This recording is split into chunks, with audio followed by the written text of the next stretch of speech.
Good day everyone! Today I will going to discuss the following questions. So number 1 is what are the 4 important goal setting principle practitioners should keep in mind when assisting an individual who wants to learn a particular skill. So the 4 important goal setting principle are number 1. Practitioners should consider before assisting learner is the purpose of an individual's learning experience. Number 2, it is important for practitioners to remember that the experience belongs to the learner. Number 3, every learner approaches a new skill learning situation with some idea of what he or she wants to accomplish. Number 4, practitioners should conceptualize the learning experience as an interaction between instructor and learner that has as its focus the successful achievement of the learner's goal. How might a practitioner apply each of the principles in assisting a person who wants learning roller skater? First, practitioners should consider before assisting learner is the purpose of an individual learning experience. So, the practitioner dapat alamin niya muna kung ano yung purpose ng tao na yun.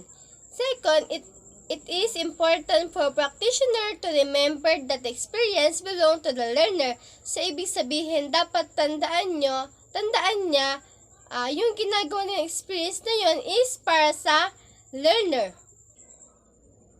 Number 3, every learner approaches a new skill learning situation with some idea of what he or she wants to accomplish. So, ibig sabihin, alamin niya kung ano ba talagang gusto i-accomplish ng learner na yon, like gusto niya maging isang magaling na skater. And fourth is practitioners should conceptualize the learning experience as an interaction between instructor and learner that has as its focus the successful achievement of the learner goal. Ibig sabihin, dapat nakafocus siya sa may goal ng learner na yon na gustong matuto mag-roller skater. Number 2 question.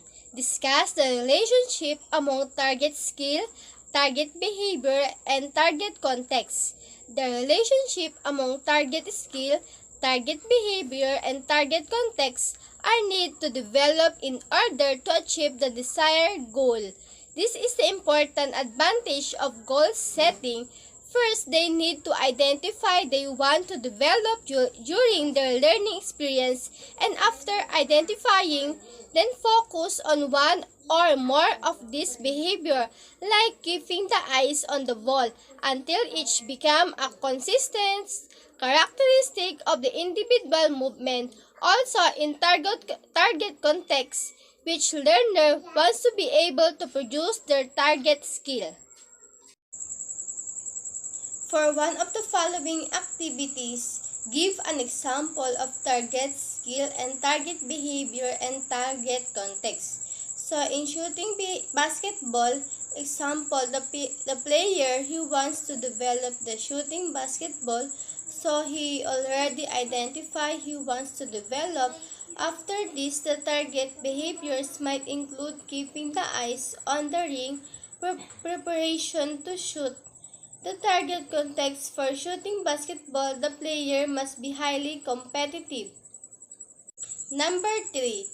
The 3 elements are movement, perceptual, and conceptual elements.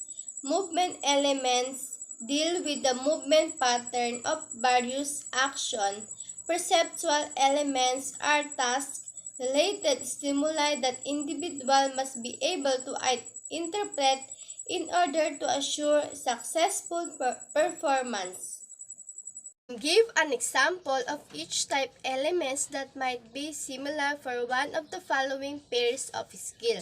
For example, wheelchair basketball. In movement elements, individuals who have not had prior experience in wheelchair basketball might be encouraged to practice in order to get a better feel for movement pattern used in casting. In perceptual elements, the individual require a perceptual awareness of the way the ball, bounce, and shooting. In conceptual elements, he focused on the controlling the ball. Example, playing flute.